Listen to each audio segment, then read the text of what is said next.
Every relationship you've ever had followed a pattern. Not because love is predictable, but because the human brain is. Most people don't fail at love. They simply don't realize where they are when everything starts to change. And once you see these stages clearly, you'll never experience relationships the same way again. This isn't about judging your past. It's about understanding it. Because awareness doesn't just explain your relationships. It releases you from repeating them. Let's begin. Stage 1. Attraction.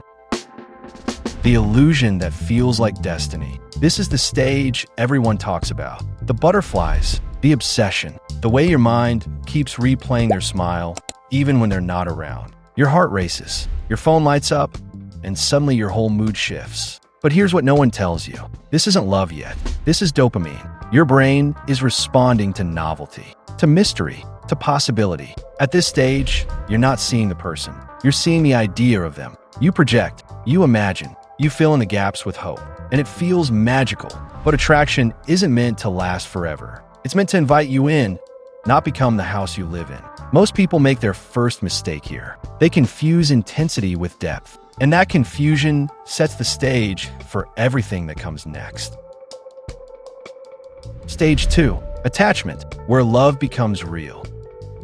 If you move past attraction, something quieter begins. You feel calmer around them. You breathe easier. Your nervous system starts to soften. This is oxytocin. This is emotional safety beginning to form. You're no longer addicted to excitement. You're drawn to comfort. This is where real love actually starts. Not loud, not dramatic, but steady. You don't need to impress anymore. You can just exist. And for the first time, your body whispers something rare. I'm safe. But here's the truth most people don't expect. Safety feels boring to a nervous system that grew up in chaos. So some people leave right here. Not because love is wrong, but because peace feels unfamiliar. Others stay. And that's when things get interesting.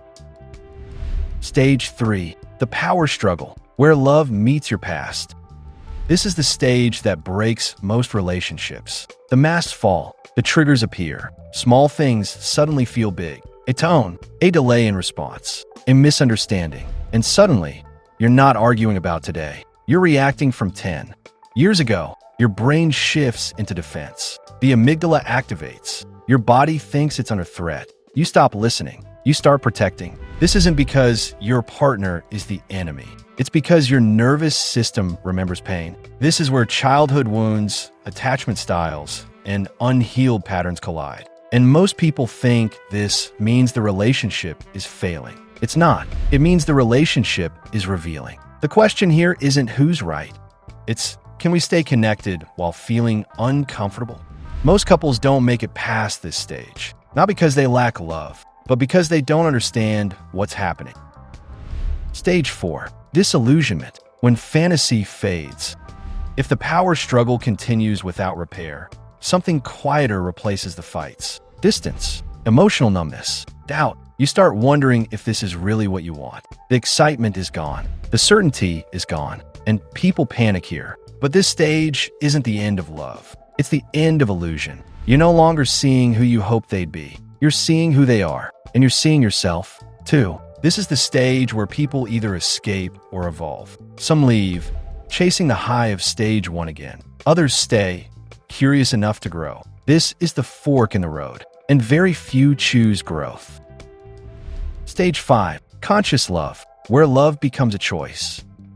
If you make it here, everything changes. You stop expecting your partner to regulate your emotions. You start taking responsibility for your inner world. You communicate instead of accuse. You pause instead of react. Not because it's easy, but because it's powerful. This stage activates a different part of the brain. The prefrontal cortex. Logic, perspective, empathy. Love becomes intentional. You don't stay because it feels good every day. You stay because you understand what you're building. This is where healing happens. Not perfectly, but honestly. And then something rare occurs.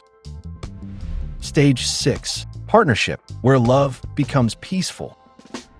This stage is quiet. There's trust, mutual respect, shared direction. You don't complete each other. You support each other. You don't lose yourself. You grow alongside someone. Your nervous systems learn to regulate together. Your lives begin to align. This is love without drama, without games, without fear. And it's rare, not because it's impossible, but because it requires emotional maturity most people were never taught.